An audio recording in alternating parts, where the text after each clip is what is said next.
பிரிச்சு கோக்குற ஃபங்ஷன் வந்து நடத்தணும் அப்படின்னு சொல்லிட்டு டிசைட் பண்ணோன்னா, முரளியால தாங்கிக்கவே முடியல. முரளி வந்து செமையா டென்ஷன் ஆயிறாரு. இது நடக்கவே விட மாட்டேன். எப்படியாவது தடுத்தே தீருவேன் அப்படின்னு சொல்லிட்டு சொல்லிட்டுருக்காரு. சரிப்பா எப்படி தான் தடுக்கிறது? அவங்க நெறைய பொருளெல்லாம் வாங்கிட்டு வருவாங்க. அத பத்தியெல்லாம் வந்து நெறைய குறை சொல்லுங்க.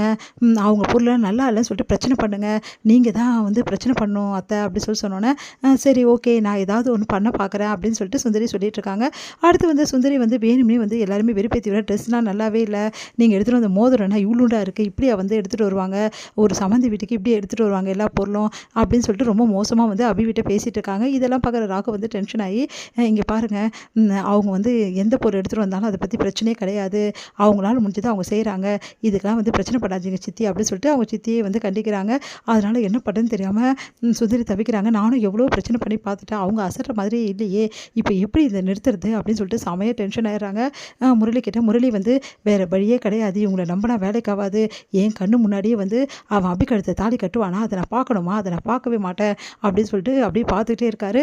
அடுத்து வந்து இங்க சம்பிரதாயம் எல்லாமே வந்து பண்ணிட்டு இருக்காங்க ஒண்ணு ஒண்ணா. அப்ப அபி கழுத்துல வந்து மாலையை போட சொல்றாங்க. நம்ம ராகவும் போடுறாரு. அதே மாதிரி ஆகாஷ் வந்து அனு கழுத்துல போடுறாரு. அதே மாதிரி அனுவும் வந்து நம்ம அபியும் வந்து என்ன பண்றாங்க, அவங்க வீட்டுக்கார கழுத்துல போடுறாங்க மாலைய. அடுத்து வந்து சரி ஓகே சாதாரண கயிற கட்டிக்கிட்டு ஆல்ரெடி கட்டின அந்த தாலியை வந்து எடுத்துடலாம் அப்படின்னு சொல்லிட்டு கயிறு கட்டிட்டு அந்த தாலியை வந்து எடுத்து கோக்க ஆரம்பிக்கிறாங்க. ஃபுல்லாக வந்து கோத்து முடிச்சுட்டு ராகவ் கிட்ட ஆல்ரெடி கட்டின தாலியை கட்டிடுப்பா, இந்த தாலியை போட்டுரு அப்படின்னா அவரே வந்து இந்த தாலியை வந்து போகிறதுக்காக பார்க்குறாரு.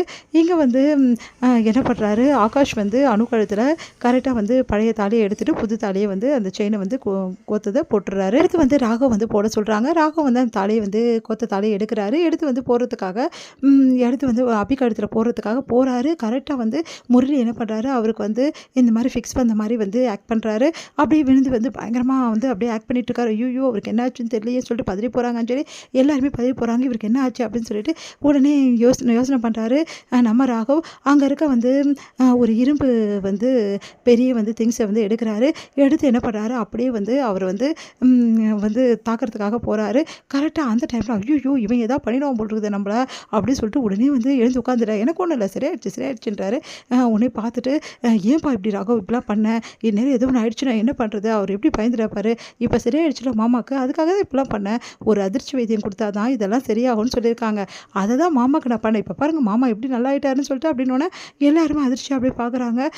உடனே வந்து அபியால் ஒன்றுமே புரியல, இவர் தெரிஞ்சு செய்கிறாரா தெரியாமல் செய்கிறாரா, உண்மையிலேயே வந்து இந்த மோசமானவன் இந்த முரளின்னு சொல்லிட்டு விஷயம் தெரியுமா இவருக்கு, அதனால தான் இப்படிலாம் பண்ணுறாரா, ஒருவேளை தெரியாதா, ஒன்றுமே புரியலையே, எனக்கு என்னமோ வந்து இவருக்கு எல்லா உண்மையும் தெரிஞ்சிருக்கு தான் தோணுது, முரளியை பற்றி ஏதோ ஒரு உண்மை இவருக்கு தெரிஞ்சிருக்கு, முரளி கெட்டவன் தெரிஞ்சிருக்கு, இதை பற்றி இவர்கிட்ட கண்டிப்பாக கேட்டே தீரணும் அப்படின்னு சொல்லிட்டு அப்படி முடிவு பண்ணுறாங்க. அதான் இந்த வீட்டு மாப்பிள்ளை நல்லா ஆகிட்டார்ல, எந்த பிரச்சனையும் இல்லை, இதுக்கப்புறம் என்ன ராகவ் தாலி கட்டு அபி கழுத்தில் அப்படின்னோடனே சரின்னு சொல்லிட்டு எல்லாம் முன்னாடி வந்து அபி கழுத்தில் தாலி சட்டை போட்டுட்டு பழைய தாலி எடுக்கிறாரு நம்ம ராகவ்.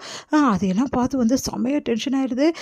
வந்து முரளியால் தாங்கியே முளைச்சா கண்ணு முன்னாடி நடந்துச்சுன்னு டென்ஷன் ஆகிறாரு.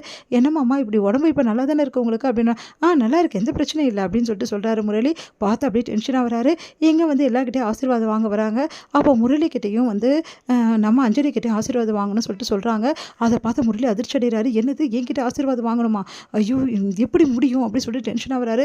என் காலில் விழுந்து ஆசீர்வாதம் வாங்குறதுக்கு என்னால் முடியாது அப்படின்னு சொல்லிட்டு இதை எப்படியா தப்பிக்கணுமே அப்படின்னு சொல்லிட்டு உடனே என்ன பண்ணுறாரு, ஃபோன் வந்த மாதிரி ஆக்ட் பண்ணிவிட்டு அப்படியே ஓடி போயிடுறாரு. இங்கே நம்ம வந்து எங்கே முரளியை காணோம், சரிக்கா நீயே ஆசீர்வாதம் பண்ண, நீ பண்ணாவே எனக்கு போதும்க்கா அப்படின்னு சொல்லிட்டு ராகவ் வந்து ஆசீர்வாதம் வாங்குறாரு. இங்கே வந்து முரளி வந்து அப்படியே வந்து டென்ஷன் ஆகி இப்படி நடந்துச்சுன்னு சொல்லிட்டு டென்ஷன் ஆகி அங்கே போகிறாரு. வந்து அப்படியே வந்து என்ன பண்ணுறாங்க, அவங்க தாலியே பார்த்துட்டு இருக்காங்க. அவர் பொட்டு வச்சது தாலி வந்து போட்டது கழுத்தில் அது எல்லாத்தையுமே வந்து நினச்சி பார்த்து சந்தோஷப்பட்டு இருக்காங்க. என்னால் புரிஞ்சிக்கவே முடியல இந்த ராக்கி பாயை ஜெயிலரை, ஒன்றுமே புரியல. ஒரு டைமில் நல்லதும் செய்கிறாரு, ஒரு டைமில் வந்து என்னை வேறு மாதிரி பேசுகிறாரு.